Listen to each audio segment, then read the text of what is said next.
Light up a victory cigar, pop open some champagne, and count the trophies in the cabinet. It's time to find out what it's like being Pep Guardiola. What makes the great one tick? How has Pep Guardiola become the best manager in the game? First, let's step away from the football pitch for a moment and look into what Pep Guardiola does to pass the time. Hobbies and interests. When the obsessively focused Guardiola isn't reinventing the game with a revolutionary approach to tactics, he's spending time doing things he enjoys. Sometimes it can be essential to step away from work and take a break. So what does Pep enjoy? Guardiola is a keen lover of art for one. It shouldn't surprise anyone that a man raised in a region not far from Barcelona before becoming a playing legend in the city should have an interest in art. Barcelona is renowned for its art and its fascinating cultural heritage. Art aside, Guardiola is also a music lover. He once revealed a list of his favourite songs, which had some interesting and surprising choices. Maybe as Pep is a Man City legend already, it should come as no surprise he lists Oasis' song Don't Look Back in Anger among his favourites. But it's not down to the fact Liam and Noel Gallagher are die-hard Man City fans. Pep has a strong association with it, as the song became an anthem of hope after the tragic bombing of Manchester Arena during an Ariana Grande concert. Pep's wife and daughter were at the concert that night and had to flee in panic, but escaped unharmed. As Pep himself put it, "We were lucky. Many people survived, but we were lucky. Life is like this." Guardiola admits hearing the song makes him very emotional. We did ask if Pep also liked Wonderwall by Oasis. He said maybe. Okay. As for sporting pursuits outside of football, Guardiola is also a keen golfer. He calls it the only time he can truly switch off, although he openly admits to not being very good. "I would change half of what I've achieved as a manager or player to have a decent golf swing." Well, we know some of the things Pep does to unwind at home. Let's take a look at his family life. Pep's family. Guardiola is married to Cristina. The couple have 3 children together, Marius, Maria and Valentina. Maria is the oldest of the children at 21, whilst Valentina is the youngest, aged 15. Cristina is a Brazilian fashionista, journalist and writer. Here's the interesting part though, she moved back to Barcelona in 2019 to maintain her business, and Valentina moved back to Spain with her.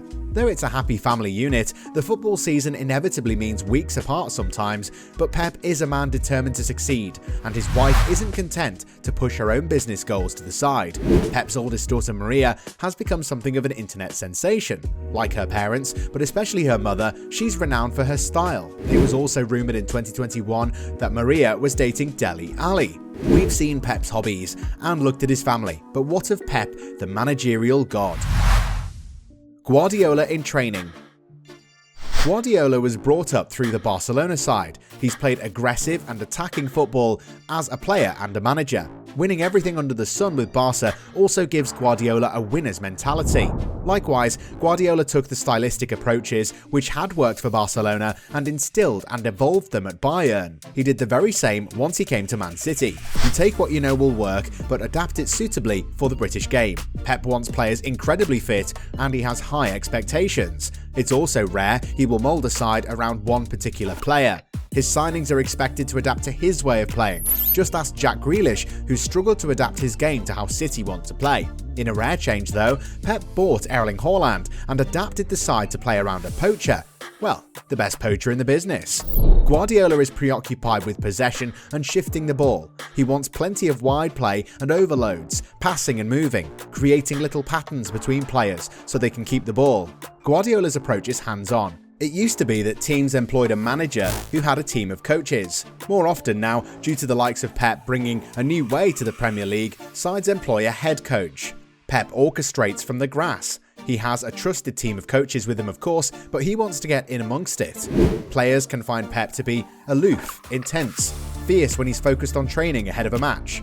It's said that Pep can sometimes be seen deep in thought, wandering through Man City's training facilities as he formulates a game plan. Other times he can be smiles and hugs. As he showed after City's title win in 2021-22, he can let his hair down with the boys and let loose a bit. Guardiola knows how to celebrate. He can be a hard taskmaster and players do need to fall in line, but when first teamers have been spotted in newspapers at clubs in the dead of night, while some managers would strongly discipline the players, Guardiola's pretty chill about it. As long as he knows and the players are still fit to train, he's okay with it. Communication is a big thing with Guardiola. There's no I in team, and although he might have a lone wolf striker like Erling Haaland banging in an insane amount of goals, this is still a team sport. Guardiola drills his players on team cohesion and passing, as well as pressing in numbers, with quick intensity to win the ball back. City play a high line, which also requires good communication to keep the line in check and catch opposition offside. He wants his players communicating effectively. Guardiola believes team spirit is essential. He once took his entire squad out to the cinema to watch La La Land as a team bonding outing. At the same time, Guardiola will dedicate 15 minutes of one-to-one time with players during a normal day. Gerard Piqué, who played under Pep at Barca, said, "Guardiola doesn't just explain to you what you are doing, he also tells you why." It's fair to say Pep's methods are very effective. He's a tactician, motivator, and great man manager, and it's not often a gaffer has all three traits. Most impressively, and arguably something Jurgen Klopp doesn't appear to have, is Pep's ability to evolve and change. He's got certain fundamentals which never change, but the player styles he's implemented, the formations, and a shift back and forth from false 9 to proper 9 show he can be fluid in his approach. Let's look at another facet of Pep Guardiola. Pep's Golden Boys.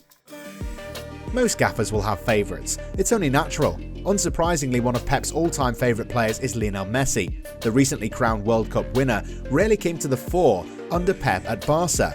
It's fair to say not every player has got on with Guardiola, including Zlatan Ibrahimovic, who quickly became frustrated at Pep's relationship and supposed favouritism over Lionel Messi. At City, of course, Pep has his favourites again. Players like De Bruyne, Bernardo Silva, Phil Foden and Ilkay Gundogan have never let Pep down. He got on well with recently departed Raheem Sterling, who, in spite of increasing frustration with being a bit part player, still got on well with Pep, and Guardiola always felt he could rely on Sterling. The reality is more about balancing the books than removing a difficult player. Guardiola was also deeply fond of City legend Sergio Aguero.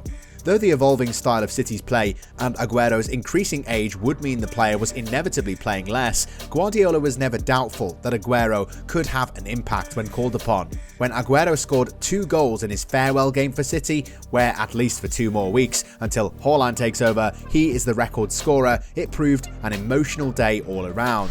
It was a punch of emotion that Guardiola couldn't hide, and he made a tearful post-match speech dedicated to Sergio. It seems now too that Guardiola's return to using a proper number 9 with the arrival of Haaland has given him a new golden boy. Pep loves Erling. He knows he has a deadly striker, the likes of which City can gravitate around for years to come. Despite having players he knows he can rely on, he still maintains a professional distance. As Pep says, "I try not to get too close to them, because I don't want them to think that the relationship influences whether they play or not."